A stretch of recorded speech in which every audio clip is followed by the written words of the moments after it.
Jikalau pada sore malam hari ini kami boleh beribadah yang memuji memuliakan nama-Mu, dan kami yakin Engkau hadir di tengah-tengah kami. Percuma ibadah kami jikalau Engkau tidak hadir. Dan kehadiran-Mu pada sore hari ini kiranya Engkau memberikan iluminasi pewahyuan kepada kami, baik yang menyampaikan firman maupun yang mendengar. Sama-sama kami mengerti maksud rencana Tuhan di dalam kehidupan kami pribadi lepas pribadi. Terima kasih Pak Roh Kudus, berikan pencerahan kepada kami. Hamba-Mu terbatas, tapi Engkau adalah Allah yang tidak bisa dibatasi ruang dan waktu beracara pada sore malam hari ini. Hanya di dalam nama Tuhan Yesus kami alaskan pemberitaan firman Tuhan saat ini. Haleluya. Yang percaya katakan amin. Silakan duduk. Puji nama Tuhan. Shalom. Shalom. Kayaknya kurang semangat ya. Sekali lagi shalom. Shalom. Ya Tuhan. Pertama-tama kami mengucapkan terima kasih untuk Bapak Gembala yang baru pertama kali kami hadir di sini, tetapi percaya untuk kami berbicara di depan, dan luar biasa baiknya. Sebenarnya kami mengaku kami tidak sengaja dan kami tidak mempersiapkan diri untuk pelayanan. Kami datang ke sini itu kebetulan karena punya anak, berkat cucu kami yang ke-8. Lantas kami datang sini, kami ke tempatnya Pak Darwan. Kami ditanya, kapan pulang? Kami bilang Kamis kemarin.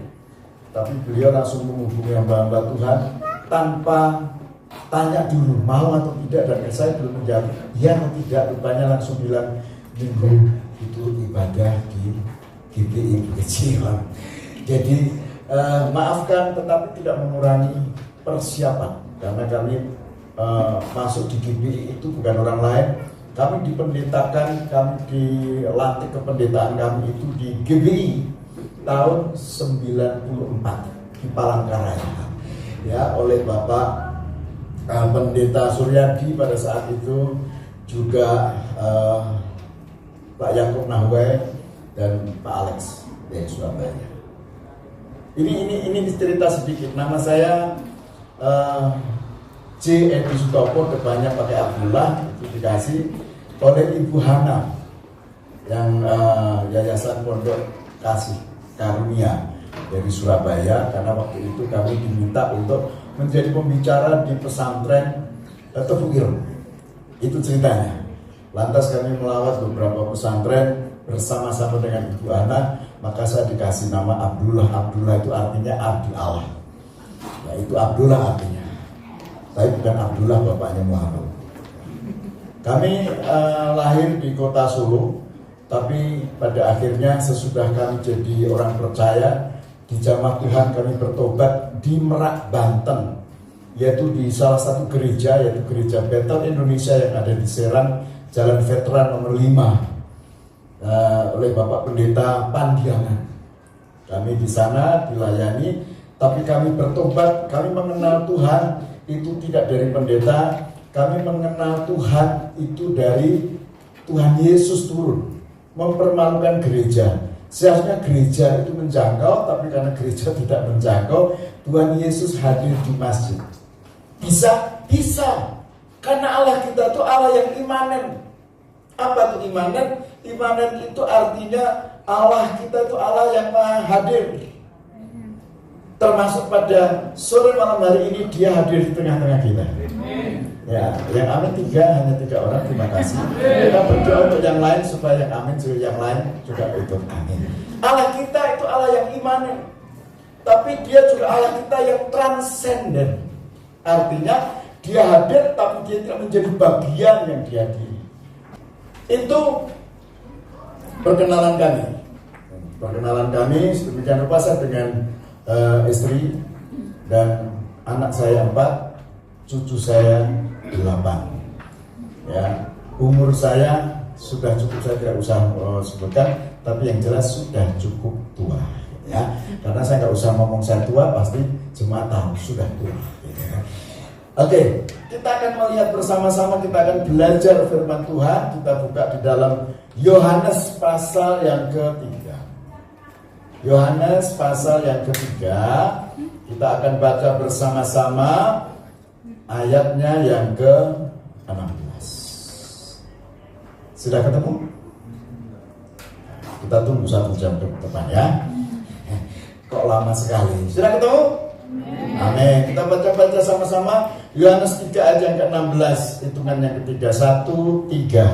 Karena begitu besar kasih Allah akan dunia ini, sehingga ia telah mengaruniakan anaknya yang tunggal, supaya setiap orang yang percaya kepadanya tidak binasa melainkan beroleh hidup. Ayat 17. Sebab Allah mengutus anaknya ke dalam dunia, bukan untuk menghakimi dunia, melainkan untuk menyelamatkan oleh Dia. Puji nama Tuhan. Saya tidak pernah memilih Yesus jadi Tuhan saya, tapi Yesus yang memilih saya supaya saya jadi umatnya. Saya diselamatkan bukan atas usaha saya, tapi Tuhan, Dia disalibkan untuk keselamatan saya dan saudara. Kita diselamatkan itu oleh karena anugerah, oleh karena kasih karunia. Tidak mungkin karena saya dilahirkan oleh seorang yang bukan Kristen. Ibu saya mengandung saya karena bapak saya, dia seorang kepala kantor pendidikan agama di Semarang, di Jawa Tengah. Lantas dia punya 5 pesantren, dan dari pesantren-pesantren itu saya buka pesantren yang ada di Banten, tepatnya di Lopang Besar. Salah satu murid saya mungkin pernah dengar namanya Imam Samudra yang merencanakan bom Bali. Itu murid kami. Tapi menjelang pada saat mau dieksekusi, saya diundang, dijemput oleh pemerintah untuk saya diminta berjumpa dengan dia, dan saya tantang dia menerima Yesus sebagai Tuhan dan Juru Selamat. Saya tidak ngerti dia sekarang ada di mana, tapi saya yakin pada saat terima Yesus dia diselamatkan. Atau nggak setuju tuh kelihatannya? Firman Tuhan mengatakan begini di dalam Roma pasal yang ke-10 ayat yang ke-9, dengan mulut orang mengaku, dengan hati orang percaya diselamatkan. Nah, saya beri judul pada malam hari ini, yaitu cinta mati yang dibalas dengan perasaan. Yesus itu cintanya cinta mati untuk dunia. Sekali lagi, cintanya Yesus kepada saudara dan saya itu cintanya cinta mati. Dia rela mati dipentang di kayu salib untuk saudara dan saya. Tapi kadang-kadang jemaat Tuhan, saya cerita jemaat yang ada di Kalimantan, itu cintanya jemaat kepada Tuhan itu hanya perasaan saja. Tidak berani mengatakan aku cinta mati untuk Tuhan. Sudah berani mengatakan cinta mati untuk Tuhan? Saya cerita, pelayanan kami itu pelayanan misi. Kami sebagai misionaris, dan kami sudah membuka, dipercayakan Tuhan. Itu bukan saya yang hebat, tapi Tuhan Yesus yang hebat. Dia sebagai kepala gereja untuk kami membuka 48 gereja. Di kota kami Balikpapan kami membuka 3 gereja, yang 4 gereja, yang 3 itu GBI, Gereja Betel Indonesia. Karena ada GBI itu Gereja Bebas Indonesia. Nah, ini yang Gereja Betel Indonesia ada 3 di kota Balikpapan, dan satunya ada salah satu sinode mengambil, yaitu Gereja Oikos. Nah, kita akan lihat bersama-sama cinta matinya Tuhan sedemikian rupa. Akan tetapi cintanya Tuhan itu tidak serius. Jemaat akhir zaman ini itu menanggapi. Dulu kalau kami ibadah di pedalaman, kami merintis, sampai hari ini kami merintis di pedalaman. Saudara, saya pernah KKR di pedalaman. Itu saya tanya, Bapak kelihatannya belum mandi ya? Iya Pak. Berapa lama Pak tadi jalan kaki? 5 jam. 5 jam hanya untuk beribadah. Dia jalan kaki di daerah Barongsong. Kenapa begitu sedemikian rupa? Karena dia cintanya benar-benar. Sebelumnya dia adalah beragama Hindu.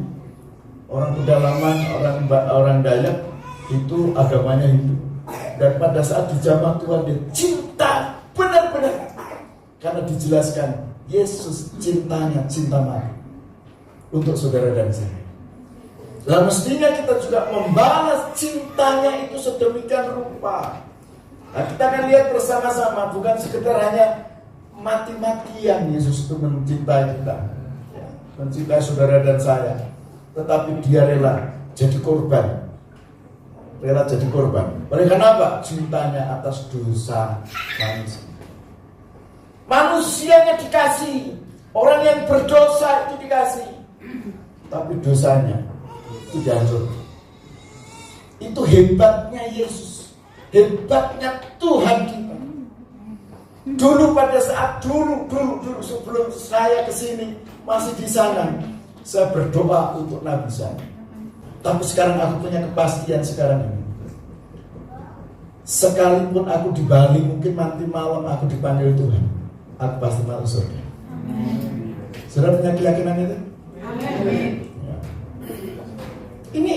Ini yang esensi loh ya. Tidak main-main loh ya. Iman kekristenan itu jangan untuk main-main loh ya. Serius ini. Banyak orang Kristen di Kalimantan kadang-kadang itu bermain-main. Coba lihat Yohanes 1 ayat 11. Firman Tuhan katakan apa? Ya, next Pak. Coba lihat Yohanes 1 ayat 11. Ia datang kepada milik kepunyaannya, tetapi orang-orang kepunyaannya itu tidak menerima. Tidak mau terima. Milik kepunyaannya sudah menjadi milik Tuhan, tapi tidak menerima. Tidak menerima. Mengapa? Karena dunia ini juga minta perhatian dari setiap orang percaya. Ada salah satu gereja yang mengajarkan tentang berkat sehingga jemaat diajar untuk menjadi pengemis di hadapan Tuhan. Setiap doa, pecah mata, lipat tangan, Tuhan sudah tahu. Pasti mengemis lagi. Ini ada salah satu gereja begitu mengajar, kalau doa itu minta. Kalau doa minta sampai Tuhan itu hafal, pasti minta lagi, betul kan? Minta suaminya setia, minta istrinya setia, minta anak-anaknya sukses, minta lebih kaya lagi, sudah punya mobil 1, minta 3 dan seterusnya, minta terus. Pernahkah Bapak Ibu Saudara mencintai Tuhan benar-benar cinta tanpa pamrih?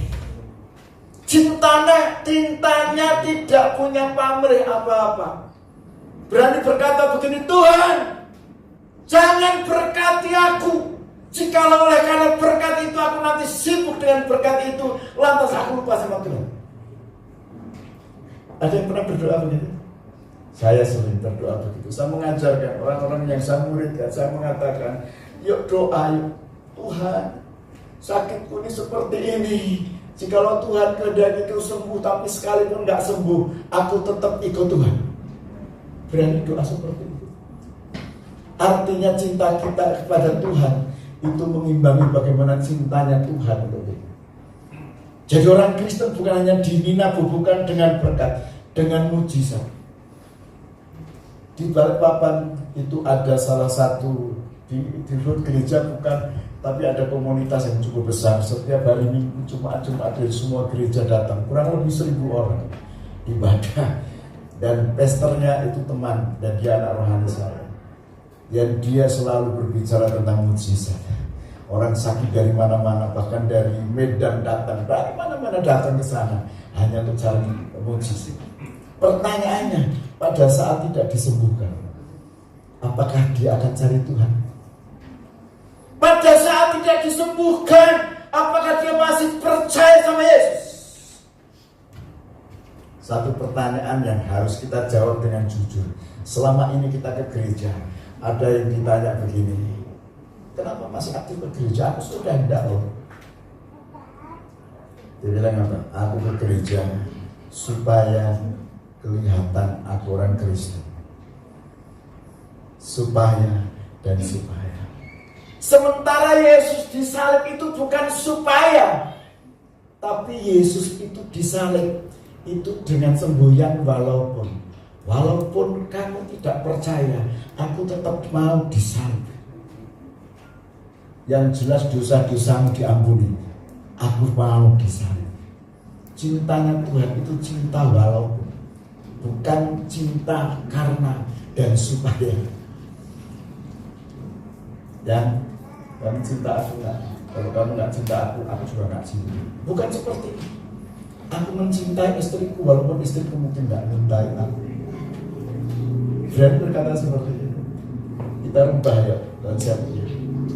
Firman Tuhan tadi mengatakan apa? Karena begitu besar kasih Allah akan dunia ini, maka dikorbankannya anaknya. Siapa tuh? Yesus. Kita sebagai pengikut Yesus, kita harus tahu di mana ada hak, di situ akan selalu ada kewajiban. Sekali lagi, kita sebagai anak Tuhan harus tahu dan harus mengerti di mana ada hak akan selalu ada kewajiban. Kalau Yesus dari surga turun ke dunia, firman Allah menjadi manusia, sesudah dia jadi manusia untuk menjangkau manusia. Nah sekarang kita yang manusia ini, Tuhan juga mau loh. Untuk apa?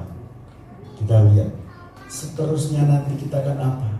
Jangan menjadi orang Kristen yang hanya begini, nuwun bareng-bareng, bahasa Jawa, minta Tuhan, minta. Kita harus berani. Aku diberkati untuk memberkati. Betul? Kita diberkati untuk memberkati. Bali ini harus penuh kemuliaan Tuhan. Wahyu pasal 7 ayat 9 dan 10 itu harus digenapi. Tidak ada tawaran lain, tidak ada. Wahyu pasal 7 ayat 9 dan 10 itu isinya apa? Dikatakan di sana akan banyak orang, intinya ya, akan banyak orang yang tidak bisa dihitung jumlahnya. 1000 bisa dihitung? Bisa. 1 juta bisa? Bisa. Tapi banyak orang yang tidak bisa dihitung jumlahnya. Banyak sekali. Mereka akan memuliakan Bapa yang di surga. Akan menjadi orang percaya. Dunia ini harus diselamatkan sebelum Yesus datang. Itu harus digenapi Wahyu 7, 9 dan 10 ini. Beberapa tahun yang lalu kami membantu GBI yang ada di Solo, Pak Obaja. Kami bilang, Pak Obaja, kita harus mengalami yang namanya berlipat ganda. Solo ini dimenangkan, jangan hanya Solo. Kita buka Jakarta ya. Kita buka Sragen ya. Kita buka Madiun ya. Dari mulai jemaat ratusan ribuan, sekarang 35.000. Bumi penuh kemuliaannya melalui saudara dan saya. Kita harus berani mengatakan, bumi penuh kemuliaan Tuhan melalui jemaat Bukit Sion. Kok pada bingung? Berani mengatakan itu? Bali penuh kemuliaan Tuhan melalui GBI Bukit Sion. Gitu dong, aminnya semangat gitu. Tapi jangan marah. Amin. Kan amin itu bermacam-macam saudara. Ada yang amin. Dan saya tidak suka suruh amin begitu. Kesadaran masing-masing. Sehingga Bali ini pada saat nanti penuh kemuliaan Tuhan, maka saudara mengambil andil di dalamnya. Saya percaya orang melihat jemaat GBI Bukit Sion melihat Kristus. Wah, ini jemaat mana ini? Tidak usah tanya. Oh, itu GBI Bukit Sion. Saya yakin, saya percaya ini. Saya yakin, saya percaya. Yakin, aku yakin. Seyakin-yakinnya.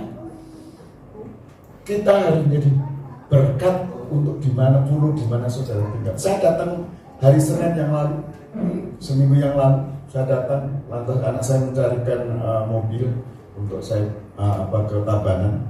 Pada saat mobil itu saya naik, saya bercerita dengan sopir, saya tanya, berapa jam? 1,5 jam. Ternyata 2 jam. 1 jam pertama ngobrol biasa. Jam yang kedua, saya tanya, mau saya doakan? Dan saya doakan dalam nama Yesus. Tidak puas sampai di situ, hari Rebunya datang ke rumah, saya suruh bawa istrinya. Kita berdoa, saya tumpahkan tangan di dalam nama Tuhan Yesus Kristus. Nanti jadinya gimana? Nggak ngerti, ini bukan proyeknya Tuhan. Termasuk aku datang ke sini, ini yang merencanakan Tuhan. Supaya apa? Bumi penuh kemuliaan Tuhan. Mudah saja, nggak usah dipikir yang aneh-aneh. Bumi penuh kemuliaan Tuhan. Pada saat itu terjadi, saya yakin, saya percaya, wow, sangat luar biasa. Ya. Cinta butanya tidak dibalas dengan benar, tapi cinta perasaan yang didapatkan oleh Tuhan. Ini sangat kasihan. Tuhan Yesus cintanya cinta mati, dia rela mati, tetapi dibalasnya hanya dengan perasaan oleh jemaat. Ya. Ini saya cerita jemaat di Balikpapan supaya jangan saudara tersinggung. Tersinggung nanti kalau sudah mau selesai, karena besok saya ke Jawa, saya ke Semarang. Tidak apa-apa. Ya, next Mbak. Kita lihat. Ya. Markus 7 ayat 6. Ini jangan tersinggung lagi. Ini benar-benar sudah dinubuatkan. Markus 7 ayat 6. Jawabnya kepada mereka, benarlah nubuatan Yesaya tentang kamu, hai orang-orang munafik, sebab ada tertulis, bangsa ini memuliakan aku dengan bibirnya, padahal hatinya jauh daripada. Ini jemaat akhir zaman. Kedatangan Tuhan itu sudah diseminarkan beberapa tahun yang lalu, sudah diseminarkan di berbagai macam gereja. Tetapi kami sebagai orang misi dan kami pelaku misi, kami disebut sebagai misionaris. Kami katakan Yesus masih lama datang karena gereja belum mengambil pelayanan misi. Seharusnya misi itu ada di bawah gereja, tapi sekarang masih ada badan misi di luar gereja. Yang seharusnya kita bermitra dengan gereja, kita menjangkau ke sana. Apakah orang Bali nggak perlu keselamatan? Mereka sangat perlu sekali keselamatan. Tetapi siapa yang mau mengajak mereka? Siapa yang memberitakan Injil? Siapa? Kita harus berani mengatakan, Tuhan ini aku. Seperti Yesaya katakan, ini aku Tuhan, utus aku. Ini aku Tuhan, utus aku. Kami mengadopsi 7 suku yang ada di Kalimantan. Suku Banjar, salah satunya itu suku terbesar di Kalimantan yang belum dijangkau. Sudah ada orang Kristen, sudah, tapi belum ada 0,01%. Ada suku Bangumpai, itu ada di Kalimantan Tengah. Ada suku Maangan, ini istri saya orang Dayak asli. Hati-hati kalau dekat, karena orang Dayak itu makan urang. Ya. Yang dimaksud sebenarnya bukan orang itu udang. Ya, maksudnya, ini asli Dayak Maangan. Dia ada di Buntok, desanya Desa Sam. Lantas ada suku namanya suku Lawangan, suku Siang, ada suku Dusun. Lantas ada suku lagi, suku Pasir. Mereka belum dijangkau. Mereka perlu dijangkau oleh orang Kristen. Mereka perlu dilayani. Mereka belum pernah dengar nama Yesus. Apa nggak kasihan? Sementara orang yang sudah di dalam gereja, dia mengasihi Tuhan, hanya mulutnya saja memuji Tuhan. Oh, Yesus hebat, Yesus hebat. Dia menangis, saudara. Tapi pada saat ditanya, kenapa tadi kamu sambil menangis? Ya, kasihan deh aku ini. Aku tuh orang percaya, tapi aku nih keadaanku menyedihkan. Kenapa? Beras habis kok nangis. Dan ini di Kalimantan banyak yang seperti itu. Di sini enggak, di sini kota yang kaya, tapi kami melayani suku-suku yang sedemikian rupa. Ya, kami mengkontekstualisasikan Injil sesuai dengan tempat.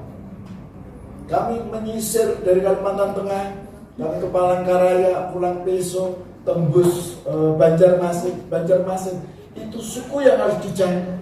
Mereka butuh keselamatan dan harus diselamatkan. Mereka punya hak yang sama. Mereka masih berdoa, ya Allah, tunjukkanlah kami jalan yang lurus. Ihdinas siratal mustaqim.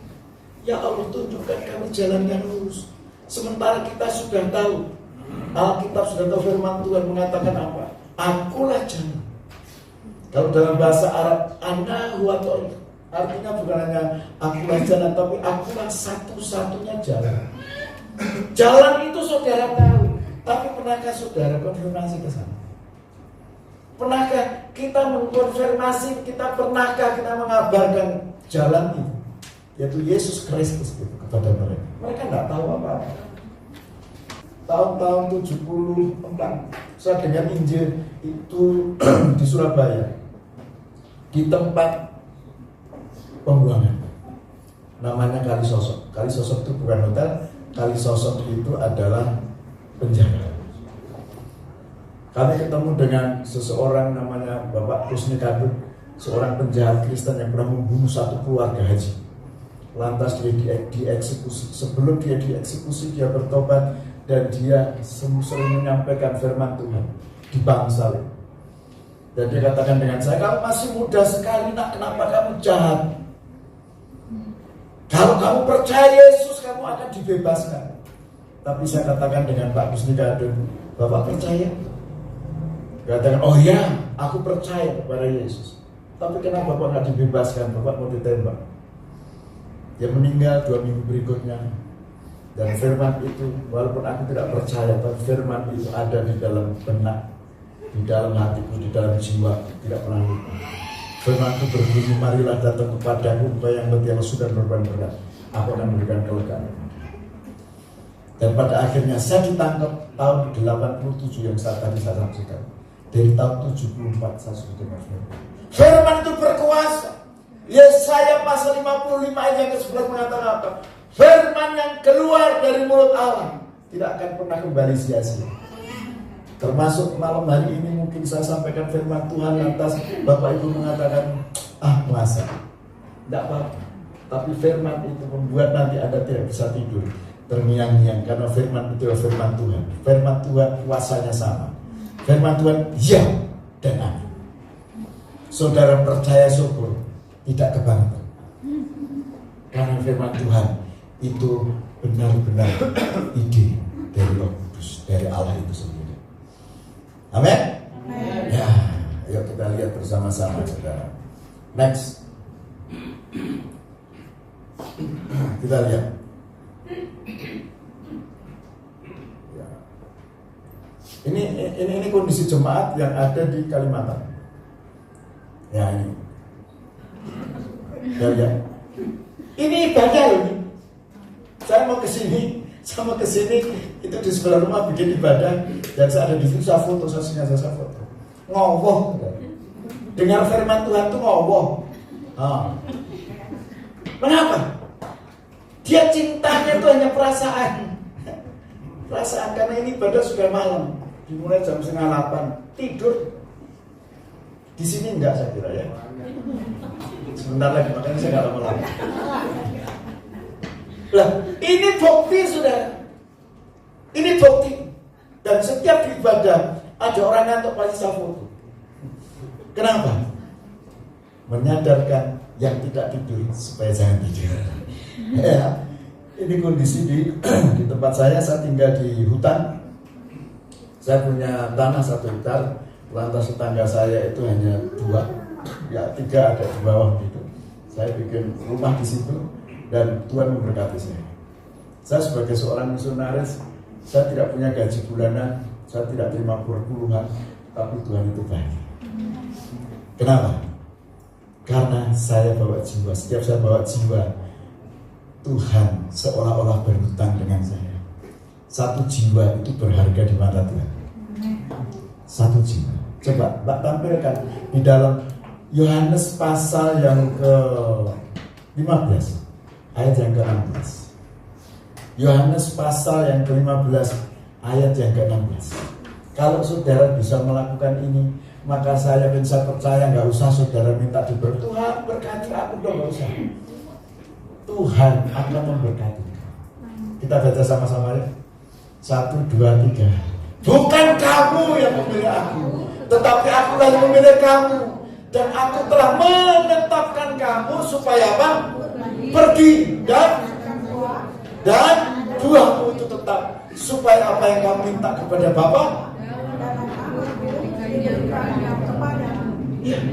Apa yang kau minta kepada Bapa diberikannya kepadamu. Ini yang paling disukai jemaat. Tapi syaratnya dua. Nanti besok Senin, besok itu pergi. Untuk apa? Menghasilkan buah yang bagaimana? Buah yang tetap. Itu berbicara jiwa. Ini bukan buah roh, tapi ini buah yang tetap, ini jiwa. Pergi menghasilkan buah. Buah yang tetap. Siapa itu? Bisa teman kerja, bisa siapa saja. Sampaikan kepada mereka. Pada saat kau membawa jiwa kepada Tuhan, Tuhan perhitungkan. Beberapa tahun yang lalu di Balikpapan itu ada sayembara. Siapa yang butuh uang 300 juta suruh mendaftar. Rame-rame orang tanya, apa syaratnya? Syaratnya mau kehilangan matanya satu. Karena ada orang kaya yang mau beli mata satu saja. Karena anaknya buta satu. Mau dicongkel matanya, lantas dimasukkan di mata anak. 300 juta. Kalau hitung-hitungan sekarang, satu mata 300 juta. Mata dua berapa? 600. Ya, kalau dijual pretelan, tangan kaki yang paling mahal itu ginjal sama jantung. Itu kalau dihitung, itu bukan M lagi, triliun. Nah kalau kau bawa satu orang ini kepada Yesus, diselamatkan, Yesus gak tinggal diam. Dia akan kasih berkat. Firman Tuhan mengatakan, supaya apa yang kau minta kepada Bapa diberikan kepada. Berapa harganya jiwa yang kau menangkan? Kalau saudara dikasih 2,5% besar. Saya waktu jadi hamba Tuhan ditunjuk Tuhan untuk saya merintis salah satu jemaat GBI di Balikpapan. Belum banyak. Saya hanya terima 15.000 per kolektor, per ibadah. Tapi saya bilang, Tuhan, aku jadi manajer di perusahaan. Tuhan katanya hidupmu hanya untuk wajah. Sekarang ini gak bisa untuk makan. Aku rumah gak punya. Saya alasan begitu. Tuhan katanya apa? Rumah. Gunung itu aku buat. Laut itu aku yang buat. Apa yang terjadi? Saya suruh berdoa di salah satu gunung oleh wali kota. Di sana ada 5 pendeta. Lantas saya disuruh bawa tanah di situ. Saya nggak mau, karena tanah itu katanya tanah yang bagus. Tapi saya nggak percaya yang gitu-gitu. Ada orang tua di situ mengatakan, Pak nggak bawa. Alasan saya nggak punya tempat. Dia bawakan karung, dimasukkan tanah yang dimasukkan dia sendiri, ngangkat ke helikopter sampai di rumah tak buang. Di depan rumah itu tempat buangan sampah. 7 bulan gitu. Kena hujan, kena panas, pecah itu karungnya. Ada kuning-kuningnya. Saya dapat emas kurang beberapa gram, 3 kilo. Langsung saya bikin rumah Tuhan. Saya ke rumah bikin sebelahnya lagi. Saya bikin sekolah dulu. Tuhan mampu bikin yang kita gak bisa bikin. Tuhan gak bikin tahu, karena manusia bisa bikin tahu. Betul? Tapi Tuhan bisa memikirkan apa yang tidak pernah kita pikirkan. 3 tahun yang lalu saya kehilangan badan misi yang saya mengabdi di situ. Tapi 3 tahun yang lalu saya dipertemukan. Saya nggak punya apa-apa. Saya berjumpa, lantas dia setahun berikutnya dia ke Balikpapan, lantas saya ajak ke satu tempat. Aku beli tanah itu lupa 1 hektar. Sudah 38 tahun lupa. Kalau aku punya tanah 1 hektar, tiba-tiba ada orang yang mencari saya kalau saya punya tanah. Ini orang bule, ini orang Jerman, saya bawa ke sini. Dia tanya mau dibuat apa? Saya bilang untuk TC, training center. Orang yang dari Muslim nanti kalau sudah bertobat saya bawa ke sini, saya akan ajar.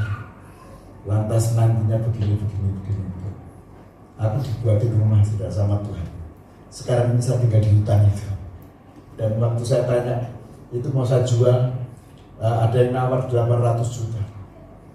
Saya tanya dengan tetangga saya, berapa masalahnya di sini? Jangan, itu 1 hektar di sini kalau itu kena gusuran 17 M. Sampai sekarang tanya saya tinggal. Tuhan bisa memberkati yang kita sendiri tidak pernah terpikirkan. Aku nggak dapat gaji, tapi Tuhan perhitungkan ini. Aku jadi pegawai negeri aja. Seandainya jadi pegawai negeri, aku dapat gaji bulanan, dapat pensiun. Masa aku melayani Tuhan gak dapat apa-apa? Betul? Pegang pada saat kita mengerjakan mengerjakan proyeknya Tuhan. Maka dikatakan selalu orang yang cintanya cinta perasaan itu selalu meragukan cintanya, sehingga tidak mampu untuk membalas cinta butanya dengan baik dan benar dan tulus, tetapi fulus. Fulus itu begini, kalau aku mengerjakan sesuatu, apa bagian dia? Itu fulus. Tapi kalau melayani tulus, gak usah tanya ya. Jangan kita baru jadi singer, jadi kita tanya nanti bagianku mana? Fulus. Tapi Tuhan mau orang yang cintanya tulus, Tuhan akan berhitung. Ya, next. Haleluya. Ya, seharusnya jemaat yang merasa dicintai dan sudah menikmati keindahan cintanya, cinta Tuhan, turut serta mengerjakan yang Tuhan kerjakan. Yohanes 14 ayat 12. Barang siapa percaya kepadaku, ia akan melakukan pekerjaan-pekerjaan yang pernah kulakukan, bahkan pekerjaan yang lebih besar. Apa yang dimaksud? Apa yang Yesus pernah lakukan? Apa yang Yesus pernah lakukan, apa kira-kira? Coba kita lihat Markus 1 ayat 38. Yesus pernah melakukan apa? Apa yang Yesus pernah lakukan? Yesus datang ke dunia itu apa? Firman Tuhan katakan demikian. Enggak tahu Alkitabnya sama atau enggak dengan Alkitab saya. Pada saat saya baca firman Tuhan ini, saya kaget sekali. Jawab Yesus, marilah kita pergi ke tempat lain, ke kota-kota yang berdekatan, supaya di sana juga aku memberitakan Injil. Karena apa? Untuk itu aku telah datang. Yesus datang itu untuk memberitakan Injil. Untuk itu aku telah datang. Kalau kita sebagai orang Kristen, kita pengikut Kristus, apa yang Kristus lakukan kita harus lakukan. Ke kota-kota, ke desa-desa memberitakan Injil. Untuk itu aku telah datang. Saya punya waktu kuliah, saya punya dosen homiletik. Dia seorang gembala sedang juga di Jakarta. Dan saya tanya, apakah Bapak juga menjadi pemberita Injil? Dikatakan tidak. Saya hanya berkhotbah saja, tapi saya tidak memberitakan Injil. Memberitakan Injil itu untuk orang yang belum pernah dengar Injil. Oh enggak, saya tidak memberitakan. Saya hanya khotbah aja di gereja untuk jemaat saya. Nah terus itu tugasnya apa Pak? Memberitakan Injil. Itu tugas penginjil. Itu bukan tugasnya orang Kristen. Sehingga dengan demikian kita buka wawasan. Kalau Tuhan sendiri datang punya untuk memberitakan Injil, artinya apa? Artinya kita harus melakukan apa yang Tuhan sampaikan, berapapun harganya. Next. Khotbah saya sudah mau selesai, tidak lama-lama. Ya, lagi Pak. Ini sudah, next. Ya, lagi. Ya. Ini lokasi di mana kami melayani dengan istri saya. Pada saat istri saya baru menikah dengan istri saya ini baru 5 tahun. Istri saya yang dulu sudah Tuhan panggil, meninggalkan anak 4, dan saya dengan dia awal-awal saya menikah saja ke tempat ini, saya dimarahin sama dia. Dikatakan apa? Tidak ada pelayanan lain kah? Karena jatuh ke tempat lumpur itu basah semua. Begitu sampai di desa, di kampung di mana kami melayani, diketawain. Mandi lumpur. Malah tuh. Ini tempat kami melayani di sana. Ini di daerah Sotek. Wah. Dan ini tidak jauh dari kota sebenarnya. Dan jarang mau pendeta ke situ. Setiap pendeta datang mengatakan, Pak bisa melayani di Sotek. Nggak bisa Pak, saya buru-buru besok pulang. Ini diantaranya ya. Ya, next. Ya, ini yang kami layani. Memang saya berasal dari sana. Saya ditugaskan untuk melayani mereka. Ini kepala kantor urusan agama di Gorontalo, karena kami pernah mengadopsi di Gorontalo 5 tahun dan 115 jiwa yang kami baptis. Ini salah satunya. Ini seorang ustadz, dia tinggal di pesantren dan karena anugerah Tuhan dia bertobat dan tahun lalu baru mau dan minta untuk dibaptis. Dan puji Tuhan, dia sekarang ingin dengan istri saya katakan, saya mau lebih sungguh-sungguh dan saya baru sekarang cari siapa ya yang mau terima dia. Siapa yang mau terima dia? Artinya lepas dari saya tidak mau supaya dia tidak nempel dengan kami, tapi kalau ada yang bisa membimbing supaya nanti dia bisa. Karena kalau dia tetap tinggal di sana, dia pasti begini. Karena dia orang yang cukup dikenal di Gorontalo. Ya. Next, masih ada Pak? Ya, habis. Tugas saya selesai. Ya, hargailah. Ya, baca ya.